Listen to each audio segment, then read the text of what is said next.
જય દ્વારકાધીશ ખેડૂત મિત્રો, કેમ છો?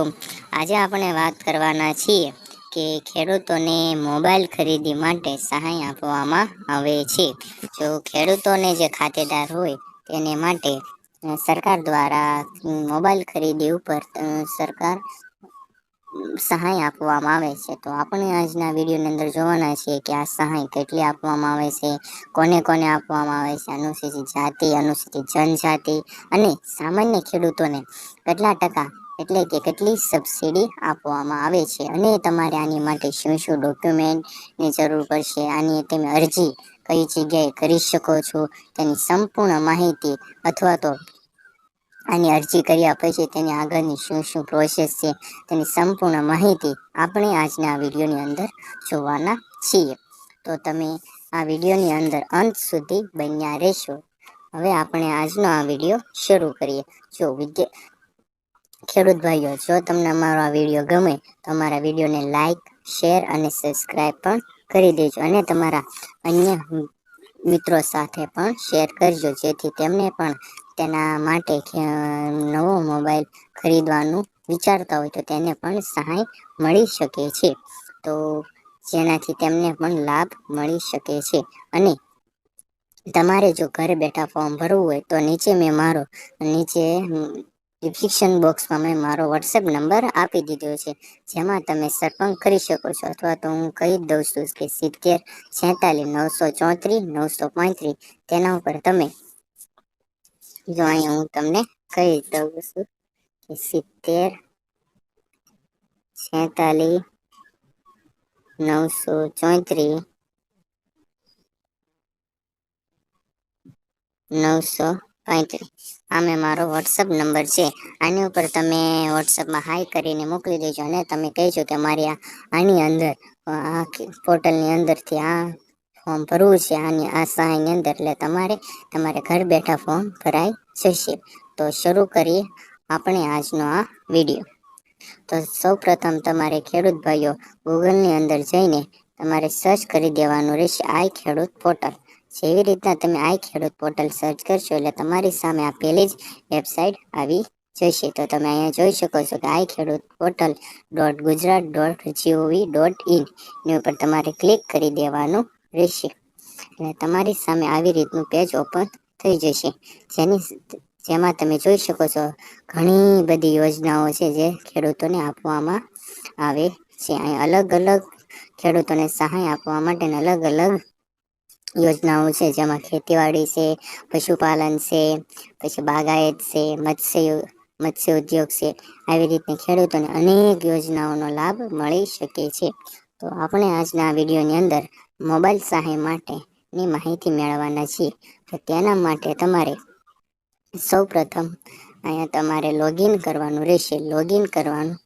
જો તમે ગયા વર્ષે કોઈ પણ સહાયમાં ફોર્મ ભર્યું હોય તો તેના માટે તમને મોબાઈલ નંબર અને તેના માટેનો આઈડી પાસવર્ડ પણ આપેલો હશે. અથવા તો તમને પાસવર્ડ ભૂલાઈ ગયો તો તમે અહીંયા તમારો મોબાઈલ નંબર નાખીને ઓટીપી ઉપર ક્લિક કરી અને કેપ્ચા જેવી રીતના ફિલ કરશો એટલે તમારે લોગિન કરી લેવાનું રહેશે. અથવા તો જે ખેડૂત ભાઈઓ મિત્રો 1 વર્ષે લાભ લીધેલ નથી અથવા સૌપ્રથમ આ વર્ષે જ લાભ લેશે તો તેના માટે એની પાસે મોબાઈલ નંબર અને આઈડી પાસવર્ડ હશે નહીં. તો તેને માટે અહીં લાભાર્થીની નોંધણી માટે ક્લિક કરવાનું રહેશે. ત્યારબાદ તેને અહીંયા પસંદ કરો ઉપર ખેડૂત સિલેક્ટ કરી દેવાનું રહેશે. જેવી રીતના એ ખેડૂત ઉપર ક્લિક કરશે એટલે તેની સામે આવી રીતનું મોબાઈલ નંબર નાખી દેવાનો રહેશે. ત્યારબાદ એનો ખેડૂતનો આધાર કાર્ડમાં જે નંબર છે તે નાખવાનો રહેશે. પછી ચકાસણીના ટાઈપમાં કરી ઓટીપી ઉપર ક્લિક કરી દેવાનું રહેશે અને ત્યારબાદ અહીં ટીક કરી કેપ્ચા ફિલઅપ કરી અને તમારે સાચું અને આગળ ઉપર ક્લિક કરી દેશો એટલે તમને આઈડી પાસવર્ડ મળી જશે, અથવા તો ક્રિએટ કરવાનો ઓપ્શન આવી જશે. હાલમાં મારી પાસે આઈડી પાસવર્ડ છે એટલે હું અહીંથી આઈડી પાસવર્ડ નાખીને લોગિન કરી લો. પછી તમને આગળની પ્રોસેસ કહું. ખેડૂત મિત્રો, તો તમે અહીંયા જોઈ શકો છો મેં લોગિન કરી લીધું છે. હવે આપણે જે ફોર્મ ભરવાનું છે કે મોબાઈલ સહાયની અંદર આપણે ફોર્મ ભરવાનું છે, તો તેની માટે તમારે અહીં વિભાગ પસંદ ઉપર કરીને ખેતીવાડીનું છે એની ઉપર સર્ચ કરીને શોધો ઉપર ક્લિક કરી દેવાનું રહેશે. એટલે આ બધી જ યોજનાઓ આપી દેવામાં આવશે. અન્ય પણ યોજનાઓ છે જેને તમે ફોર્મ ભરી શકો છો. તમે આની અંદર એક વખત લોગિન કરી અને બધી જ યોજનાઓ વિશે સંપૂર્ણ માહિતી આપી દેવામાં આવી છે કે કેટલી સહાય મળશે, શું શું ડોક્યુમેન્ટ જોઈશે, સંપૂર્ણ માહિતી છે. આ પેજની અંદર નથી, એટલે આપણે બીજા પેજની અંદર જઈએ. બીજા પેજની અંદર પણ મોબાઈલની સહાયની નથી, એટલે આપણે ત્રીજા પેજની અંદર જઈએ.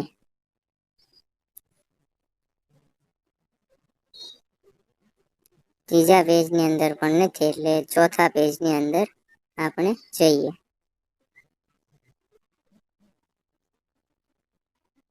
ચોથા પેજની અંદર પણ નથી, એટલે આપણે પાંચમા પેજની અંદર જઈએ. હા, પાંચમા પેજની અંદર તમે અહીંયા જોઈ શકો છો કે સ્માર્ટફોનની ખરીદી પર સહાય. આની અંદર આપણે ફોર્મ ભરવાનું રહેશે. ખેડૂત મિત્રો, તમારે આની અંદર વહેલી તકે ફોર્મ ભરી દેવાનું રહેશે, કેમ કે ફોર્મ ભરવાની છેલ્લી તારીખ છે 26/4/2026 છે. એટલે આપણી પાસે 3 થી 4 દિવસ જ રહ્યા છે.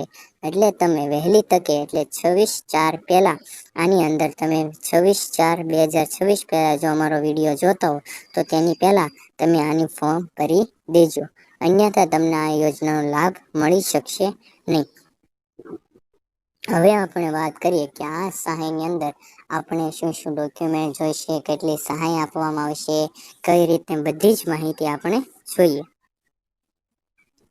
એની માટે તમારે અહીંયા દસ્તાવેજ ઉપર ક્લિક કરવાનું રહેશે. જો જે દિવસે તમારું આ મોબાઈલ માટેનું ખેડૂતોનું ફોર્મ પાસ થઈ જશે, એટલે તમારે જે અરજી કરીએ છીએ તેની પ્રિન્ટ સાથે એટલા ડોક્યુમેન્ટ જોડવાના રહેશે. પહેલા ડોક્યુમેન્ટની વાત કરું તો જાતિનું પ્રમાણપત્ર જો લાગુ પડતું હોય, એટલે કે તમારે જાતિનો દાખલો જોડવાનો રહેશે. સંયુક્ત ખાતેદારના કિસ્સામાં બાંહેધરી પત્રક, એટલે કે જે તમારી જે જમીન છે તેની અંદર એક કરતાં વધારે ખેડૂતો એટલે ખાતેદાર હોય, એટલે અન્ય ભાઈ બહેન એટલે જેના હોય તેના સંયુક્ત બાંહેધરીનું એક પત્રક જોઈશે. ત્યારબાદ જે ફોર્મ ભર્યું હોય જે ખેડૂતનું એનું આધાર કાર્ડ, ત્યારબાદ દિવ્યાંગનું પ્રમાણપત્ર જો લાગુ પડતું હોય તો, ત્યારબાદ 7, 12 અને 8 તેની પણ જરૂર પડશે. ત્યારબાદ સાધનનો ફોટો, એટલે કે તમે મોબાઈલની ખરીદી કરો છો એટલે તમારે મોબાઈલનો ફોટો પાડીને અપલોડ કરવાનો રહેશે.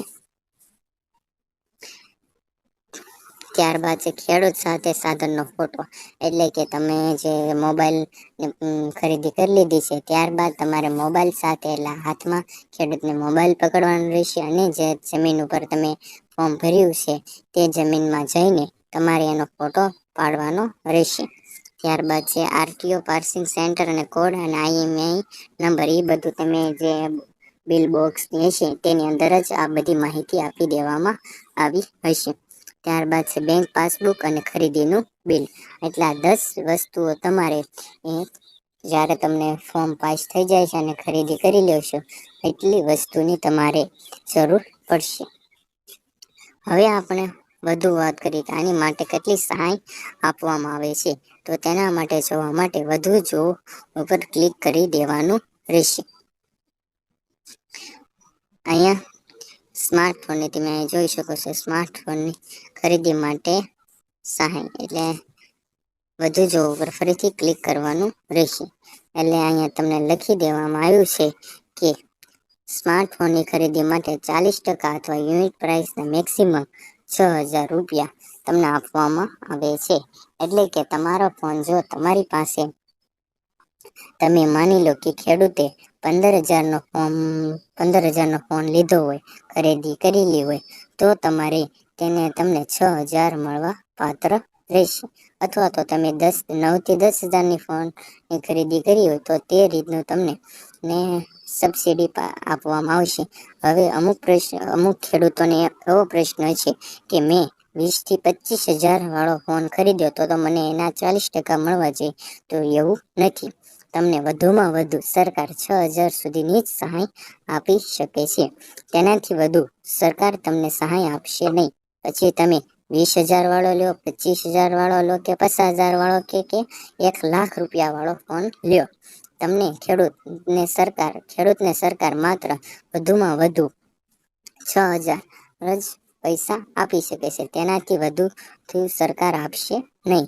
એટલે તમે જે પણ ખરીદી કરવાનો હોય તે જે દુકાને ખરીદી કરવાનો હોય તે પહેલા એ દુકાનવાળાને પૂછી લેજો કે મારે આની અંદર ફોન પાસ થયો હશે, આ ખેડૂત પોર્ટલની અંદર મેં સરકાર દ્વારા જે આપેલી છે તેની અંદર મેં મારું ફોર્મ પાસ થયું છે. તો હવે એવા કયા ફોન છે જેની અંદર મને સબસિડી મળવા પાત્ર રહેશે. એટલે તમે એવા જ ફોનની પસંદગી કરજો જેની અંદર તમને સબસિડી મળવા પાત્ર રહેશે. બધા જ ફોનની અંદર સબસિડી મળશે નહીં તેવું છે. એટલે તમે પેલા દુકાનવાળાને પૂછી લેજો કે આની અંદર મને સહાય મળશે કે નહીં મળે. જો મળતી હશે તો જ તમે એ ફોનની ખરીદી કરજો. તો તમને આવી રીતના આની અંદર આટલા પૈસા આપવામાં આવે છે. હવે ત્યારબાદ આવી રીતના કરી દીધા બાદ તમારે અરજી કરો ઉપર ક્લિક કરી દેવાનું રહેશે.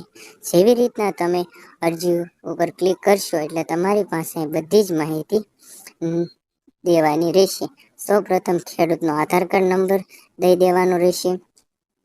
ત્યારબાદ ઓટીપી દ્વારા ક્લિક કરી અને વેરિફિકેશન કરી દેશો એટલે તમારે બધું જ નામ આપી દેવાનું. આધાર કાર્ડ નંબર નાખી, મોબાઈલ નંબર નાખી, ઓટીપી પાડી અને તમે અહીંયા સેવ અને નેક્સ્ટ કરશો એટલે તમારી આગળની માહિતી ખુલી જશે. જેની અંદર તમારે લાભાર્થીની વિગત નાખવાની રહેશે, બેંકની વિગત નાખવાની રહેશે, જમીનની વિગત નાખવાની રહેશે અને દસ્તાવેજની વિગત. દસ્તાવેજની વિગતની અંદર તમારે અમુક દસ્તાવેજ અપલોડ કરવાના રહેશે. જમીનની વિગતની અંદર તમારે જમીન એડ કરવાની રહેશે. બેંકની વિગતની અંદર તમારે બેંકની જે ચોપડી આપવામાં આવેલી છે તેની સંપૂર્ણ માહિતી આપવાની રહેશે. અને લાભાર્થીની વિગતની અંદર તમારું નામ, ગામ, તાલુકો, જિલ્લો, તેની જે બેઝિક માહિતી તમારે આપવાની રહેશે. તો આવી રીતના ખેડૂત ભાઈઓ મિત્રો તમને સ્માર્ટફોનની ખરીદી માટે સરકાર સબસિડી આપવામાં આવે છે. હવે જો મિત્રો તમને અમારો આ વિડીયો ગમ્યો તો અમારા વિડીયોને લાઈક, શેર અને સબસ્ક્રાઈબ કરી દેજો અને તમારા અન્ય મિત્રો સાથે પણ શેર કરી દેજો જેથી તેમને પણ આવી માહિતી સમયસર મળતી રહે. અને તમારા મિત્રોને શેર કરશો એટલે એને પણ જો સ્માર્ટફોનની ખરીદી કરવી હશે તો એને પણ સહાય મળી શકે છે. તો ખેડૂત ભાઈઓ મળીએ એક નવા વિડીયોમાં. જય દ્વારકાધીશ.